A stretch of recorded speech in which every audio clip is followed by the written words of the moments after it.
2016년 12월 10일 오후 3시 30분 무슨 날인지 모르시겠죠? 오늘 예배에 딱 나오셨으면 좋겠는데 오늘 예배에 안 나오셨어. 이경남 권사님의 중요한 일이 있었던 날이에요. 2016년 12월 10일 오후 3시 30분 박태용 군과 백진영 양의 결혼식이 있었습니다. 네? 어디 계셔요? 안 보이셨어. 이날 기억 나시죠? 기억이 안 나요? 2016년 12월 10일 박만호 권사님 생신이기도 하셨고 12월 10일 오후 3시 30분에 박태용 군과 백진영 양의 결혼식이 있었는데 그 주례를 누가 했냐면 제가 했어요. 처음 주례했습니다. 처음 주례. 그래서 기억에 늘 이렇게 생각하고 있어요.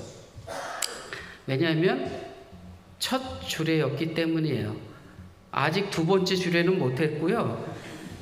첫 주례였어요. 기독교식 주례, 요즘은 조카 결혼식에 갔더니 주례사를 아버지가 하더라고요.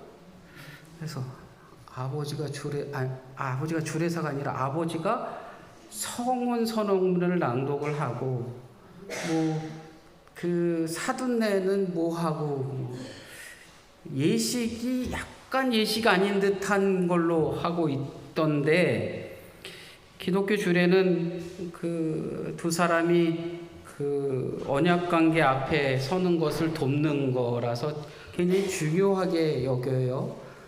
천주교는 아예 그 예전 안에 이 결혼 예식이 들어가 있을 정도로 중요하게 여깁니다. 결혼식 중요하잖아요. 결혼식을 준비하는 과정 속에서 결혼식도 중요한데 무엇도 중요하냐면 준비되는 과정도 중요합니다. 저는 결혼식을 3주 준비하고 결혼을 했어요. 아내가 다니는 교회 목사님께 인사를 갔더니 날짜 시간 다 정해 놓으셨더라고요. 그게 결혼하기 3주 전이었어요. 3주 전에 결혼식 날짜가 잡혔으니까 뭐 또 해야 하냐면 다니곤 있었지만 우리 집 어머니 아버지하고 아내 집 어머니 아버지하고 어떻게 해야 돼요? 만나서 아이고 반갑습니다. 상견례 해야 하잖아요. 3주 안에 상견례도 해야죠. 그 다음에 하다못해 얼굴에다가 분이라도 좀 칠해야 하는 거 준비해서 다 준비하느라고 정신이 없었고 그 와중에 신호 대기하고 있는데 뒤에 와서 차가 툭 받아가지고 교통사고가 나서 병원도 다녔어요. 어떻게 준비했는지 몰라요. 김중배가 탐냈던 김중배의 다이아몬드가 그렇게 귀중하다는데 아내한테 다이아몬드 반지를 못 해줘서 제가 이렇게 약속했어요. 내가 다이아몬드 반지를 선물해 주겠다. 아직도 못하고 있지만 그렇게 그냥 정신없이 결혼했단 말이에요. 그러면 결혼하고 나서는 행복할까요? 평화로울까요? 아니면 좋을까요? 좋아요. 행복하고 평화로워요. 그 대신 제가 두 무릎을 꿇어야 하는 일들이 생기겠죠. 결혼식이 그만큼 중요해요. 그런데 결혼 생활을 준비하고 지속하고 하는 그러한 일들 속에 자동차, 중고 자동차 폐기 직전의 차처럼 여기면 결혼식에 의미가 있겠어요? 결혼하면서 준비되는 상황이 의미가 있겠어요? 홍성훈 장로님이 새 차를 바꾸셨어요. 무슨 차냐면 하이브리드 차예요.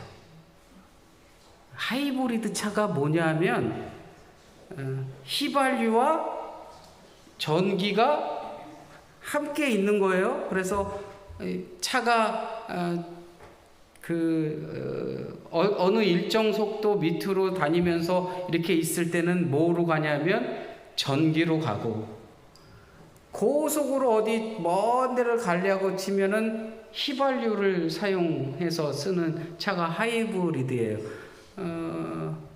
권병균 장로님 차도 하이브리드 차더라고요.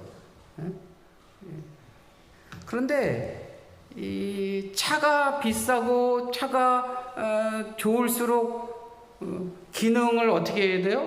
알아가기 위해서 열심히 뭐 해야 돼요? 숙지해야 하는 거예요. 결혼을 뭐 200만 원짜리 중고차 여기듯이 여기면 분명히 뭔가 문제가 생기게 될 수밖에 없어요. 5천만 원짜리 1억 원짜리 차를 새로 구입하면 그 차에 대해서 어떻게 하면 이 차를 잘 쓸까, 이 차를 어떻게 잘 이용할까, 잘 이렇게 만들까 하면서 세세하게 읽듯이 결혼도 마찬가지일 겁니다. 그러면 결혼이든 새 차든 이거 말고 우리의 신앙은 어떠냐는 거예요. 우리의 신앙은 한 1억 원짜리 차 정도 됩니까? 아니면 200만 원짜리 한 중고 자동차 정도 됩니까?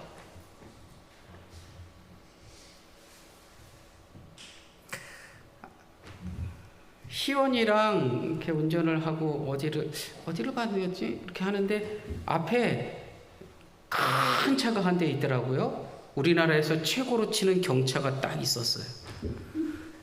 근데 그 경차 뒷공무니에 이렇게 써져 있었습니다. 내가 딸한테 너무 웃겨가지고, 야, 저거 봐봐. near 오프로드 카라는 거예요.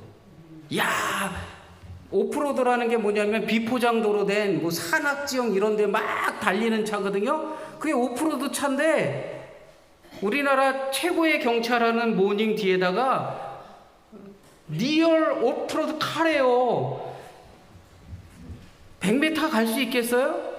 우선 올라가려고 했는데 물기라도 좀 있으면 미끄러져서 힘이 딸려서 올라가요? 못 올라가요? 못 올라가요. 그 다음에 한 100m쯤 가면 허리가 아파서 못 할 거예요. 왜? 벌써 쇼바가 주저앉든지 할 거고 뭐 이래요. 거기에 맞는 그만큼의 사양이 필요한 거예요. 신앙도 마찬가지예요. 우리의 신앙이 10년을 해왔습니다, 50년을 해왔습니다, 뭐 몇십 년을 해왔습니다 라고 한다면 그 신앙의 분량만큼의 뭐가 필요한 거냐면 거기에 맞는 분량의 신앙의 깊이, 신앙의 연륜들을 어떻게 해왔어야 하냐면 그만큼 우리 안에 담아왔어야 한다는 거예요. 근데 우리는 신앙을 1억 원, 2억 원 정도의 차라고 말하면서 우리의 신앙의 삶은 200만 원짜리 중고차인 양 그렇게 살고 있다는 거예요. 중요합니다. 결혼이요. 결혼해서 사는 것도 중요하고 결혼식도 중요하고 그것을 준비하는 가정도 중요합니다 라고 하면서 200만 원짜리 중고차 마냥 아무것도 생각 안 하고 그냥 해버리는 게 결혼이 돼버린 세상이 되었다는 거잖아요. 우리의 신앙은 어디에 있습니까?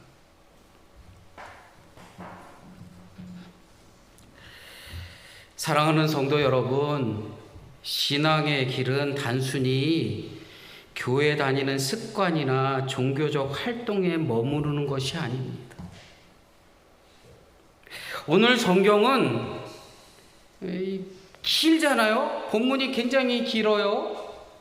본문이 굉장히 긴데 불필요한 것들을 좀 이렇게 빼고 나서 딱 하면 우리 신앙생활을 이렇게 살면 됩니다 라고 말하는 것을 아주 명확하게 얘기하고 있어요.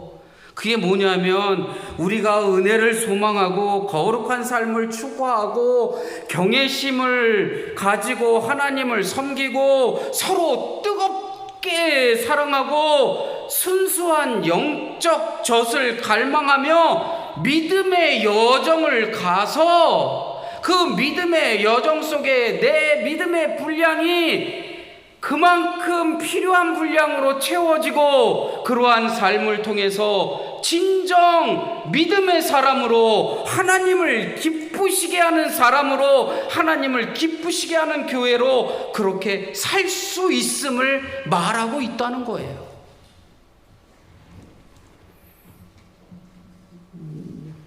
한 3주 전쯤 이 베드로서 앞부분을 가지고 설교 말씀을 나눴었어요. 2번 정도. 그런데 이 상황이 이렇게 살아라 라고 하는 그들을 향한 이 말씀이 그들이 결코 살 수 없는 상황이었다는 거예요. 고난 가운데 흩어졌습니다. 성도들이. 고난 가운데 흩어져 뿔뿔이 흩어진 그들, 상황이 결코 쉽지 않은 그러한 상황, 믿음을 지킨다는 이유로 사회에서 배척을 당하고 때로는 생명의 위협을 당하기도 하고 옥에 갇혀 고난을 당하고 예수 믿는 것조차 앞에 나타내면서 내가 예수님 믿어요, 내가 그 유명한 어느 교회 다녀요, 야 나는 비행기 타고 제주도에서 서울로 올라가서 주일마다 예배 드려요 라고 자랑할 수 있는 게 아니었어요. 예수를 믿는다 그러면 옥에 갇혔고, 예수를 믿는다 그러면 그들의 공동체에서 배척당했고, 예수를 믿는다고 하면 언제 생명의 위협이 다가오는지 알게 모르게 수많은 어려움이 그들 앞에 놓여져 있는 그 상황 가운데 베드로는 그들을 향하여 너희의 신앙 지킴이, 너희의 그러한 믿음의 분량이 하나님을 기쁘시게 하는 그러한 성숙한 믿음으로 나아갔구나 라고 말하고 있다는 겁니다. 그런데 지금 살아가는 우리는 우리의 신앙을, 우리의 믿음을 그저 한낱 값어치 없는 무엇으로 여기고 그 삶을 신앙으로 산다고 하면서도 신앙의 열매는 하나도 내지 못하는, 하나님을 기쁘시게 하는 성도가 아니라 오히려 하나님의 이름을 더럽히고 있는 성도들이 아닌가 스스로에게 물음 던져야 할 순간이라고 믿습니다. 사랑하는 성도 여러분, 수많은 그리스도인들이 살아가고 있지만 어떻게 믿음의 삶을 살고 있는지, 어떠한 믿음으로 우리의 삶을 드러내고 있는지 우리 스스로에게 질문 던져볼 수 있기를 간절히 원합니다.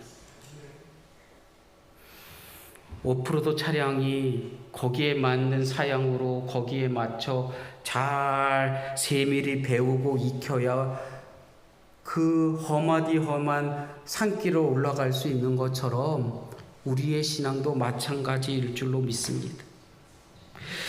어찌 보면 오프로드 차량보다 더 힘든 게 우리의 신앙 삶이 아닌가 생각해 봅니다. 한순간도 깨어있지 않으면 퍽싹 주저앉을 수밖에 없는 게 우리들의 믿음 아닙니까? 베드로 사도는 오늘 본문에 앞서 너희가 은혜를 받았다라고 말합니다. 너희가 받은 은혜가 뭐냐 하면 이거라는 거예요. 너무 세상은 공허하고 하지만 아무 그 소망 없이 살아가고 있지만 너희는, 예수 그리스도를 믿는 너희는 산 소망을 가졌다는 거예요. 야, 산 소망을 가졌고, 너희는 세상 속에서 결핍하고 한 그러한 너희들이지만 너희는 영원한 유산을 가졌다는 거예요. 그리고서 늘 불안하고 늘 힘들지, 뭐 생명의 위협이 순간순간 다가오고 있으니 너희들 참 힘들 거야 라고 말하는 그들을 향하여 한결같은 보호가 너희 안에 있을 것이다 라고 말합니다. 그리고서 시련에서 너희의 믿음을 단련시키고 온전한 영혼으로 나아가라고, 이렇게 이게 너희들이 받은 은혜다, 너희가 받은 복이다 라고 말하고 나서 오늘 본문을 이야기하면서 뭐뭐 하라고 얘기해요. 받은 은혜가 우리 안에 족하다고 그냥 거기서 만족해서 끝나는 게 아니라 무엇 하라라고 말씀하고 있다는 거예요. 근데 본문이 너무 길어서 뭔 얘기하는지 잘 모르잖아요. 읽어보면 다른 것에도 중심이 서 있는 것처럼 본문이 쫙 이야기되고 있어서 뭔지 몰라요. 그런데 이렇게 얘기합니다. 너희가 이런 은혜를 받았느냐? 그러므로, 그러니까 이런 은혜를 너희들이 받았어. 그러므로 너희는 무엇하는 거예요? 그 은혜에 맞는 이러한 삶을 살아라. 그래야 믿음의 사람이고 그래야 하나님을 기쁘시게 하는 성도다 라고 말하고 있는 겁니다. 제가 천천히 오늘 본문 말씀을 읽어드릴게요. 조금 쉬운 걸로 읽어드리려고 해요. 거기서 무엇하라는 것에 한 번 더 강조해서 말씀을 드릴 겁니다. 그러므로 여러분은 마음의 허리를 동이고 온전히 깨어 있어서 예수 그리스도께서 나타나실 때에 여러분에게 가져오실 은혜를 소망하십시오. 은혜를 소망하십시오. 산소망의 은혜를 가진 성도들입니까? 그러면 여러분들은 어떠한 삶을 살아야 하냐면 하나님께서 주시는 그 은혜를 소망하며 살아가는 성도가 되어야 한다는 겁니다. 사랑하는 성도 여러분, 하늘로부터 주어지는 은혜를 소망할 줄 아는 성암교회 성도들이 될 수 있기를 간절히 바랍니다.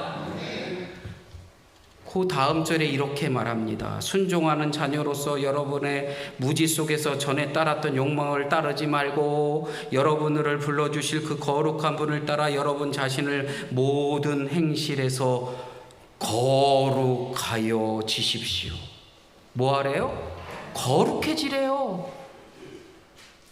거룩해진다는 게 찬송가 성경책 옆에 끼고서 할렐루야 아멘 오 하나님 뭐 이러는 게 거룩한 게 아니라, 거룩이라는 건 뭐냐 하면 내 삶과 하나님의 말씀이 어떻게 하는 거예요? 일치돼서 내 삶에서 드러나는 게 거룩입니다. 그렇다면 믿음을 가지고 살아간다는 우리는 은혜 받은 그 은혜의 사람이라면 하나님의 은혜를 소망하고 우리의 삶에서 일치를 통해서 삶의 행실로 그 열매를 드러내는 믿음의 삶을 사는 것, 이 거룩한 삶을 살라고 말씀하고 있습니다. 내가 거룩하니 너희도 거룩하라. 그리고 여러분이 각 사람의 행위에 따라 차별 없이 심판하시는 분을 아버지라고 부르고 있으니 여러분의 나그네 시절을 경외심을 가지고 사십시오. 두려움을 가지고 사십시오. 뭐 이렇게 되어 있었죠. 그것은 경외심을 가지고 살라는 거. 오늘 지금 여기에 윤옥자 권사님이 계신 이유는 하나님의 뜻이 있어서 계신 거예요. 성암교회 성도 한 사람 한 사람이 여기 있는 이유는 하나님의 뜻이 있기 때문에 여기에 있게 된 겁니다. 말씀드립니다. 거저되는 것 아무것도 없습니다. 하다못해 예배당 들어오는 보도블록 그 안에 핀 잡초 쓰잘데 없다고 제가 발로 비벼서 없애버리려고 계속하고 있는 그 잡초도 분명 하나님의 뜻이 있어서 거기에 존재하고 있는 것처럼, 내가 여기에 성암교회에, 내가 내 가정에 한 사람 한 사람으로 있다는 것은 하나님의 뜻이 있기 때문에 그곳에 있음을 잊지 마시고, 하나님을 경외하며 믿음의 삶을 살 수 있는 믿음의 성도들이 될 수 있기를 간절히 원합니다. 그리고서 22절에 가보면 뭐라고 얘기를 하냐면, 여러분은 진리에 순종함으로 영혼을 정결하게 하여 위선적이지 않은 형제 사랑에 이르렀으니까 마음을 뜨겁게 서로 사랑하십시오. 권사님 사랑합니다. 말로만 사랑이 아니라 이 사랑은 뭐 하는 거예요? 누구나 할 수 있는 사랑이에요. 왜? 가깝게 지내는 사람 사랑하는 거 어려워요? 쉬워요? 쉬워요. 일부 예배 때 말씀드렸어요. 김영옥 권사님이 이든이 사랑하는 거 누구나 다 사랑할 수 있습니다. 윤옥자 권사님 예세 군대 간다며요. 언제 가요? 29일 날 군대 간대요. 이 비밀이라 가지고 다들 언제 가는지 몰라 가지고 군대 가는데 29일 날 예세가 군대 간대요. 권사님 예세 사랑하시오. 이거는 누구나 다 사랑할 수 있는 사랑이에요. 저도 유개업 전국에 하나뿐인 한 사람, 세계에 하나뿐인 그 사람 사랑합니다. 누구나 다 할 수 있는 사랑입니다. 저 뒤에 앉아있는 민상준, 민희원 사랑하는 것 누구나 다 할 수 있는 사랑입니다. 뜨겁게 서로 사랑하라는 거는 사랑할 수 있는 존재를 사랑하는 게 아니라 어떻게 하는 거예요? 울타리를 넘어서는 사랑이에요. 울타리를 넘어서서 해야 하는 사랑을 서로 뜨겁게 사랑하라고 말합니다. 근데 솔직히 저도 그거 잘 못하겠어요. 한쪽 구석에서 올라오는 분노를 삭힐 수 있는 방법을 좀 알려주십시오라고 요즘 기도하고 있습니다. 한쪽 옆구리에서 이렇게 움틀움틀 올라오는 이 분노를 삭일 수 있는 방법을 좀 알려주십시오. 그런데요, 움틀움틀 올라오는 이 분노를 잠재우고 그것을 넘어서서 내가 예수님이 보여주셨던 사랑으로 나가는 게 뭐냐면 뜨겁게 사랑하는 겁니다.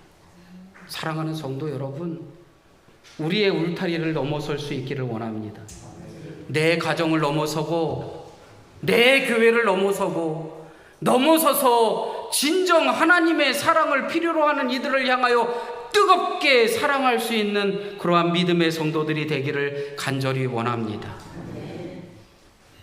2장으로 넘어가서 2장 2절에 이렇게 얘기합니다. 1절부터 그러므로 여러분은 모든 악의와 모든 기망과 위선과 시기와 모든 험담을 벗어버리고 갓난 아기들처럼 영적이며 순수한 젖을 갈망하십시오. 영적인 설명하기가 쉽지 않겠지만 하나님으로부터 은혜를 뭐 하라는 거예요? 갈망하고 순수한 젖을 갈망하며 살라는 거예요. 온전히 하늘 은혜를 바라보며 살라고 말씀하고 있습니다. 눈여겨서 그냥 하늘만 뭔가 배나무 봤더니 뚝 떨어졌으니까 이번에도 떨어지니까 다음에도 떨어지겠지 이렇게 갈망하라는 게 아니라 하나님 앞에 서 있는 존재로 살라는 겁니다.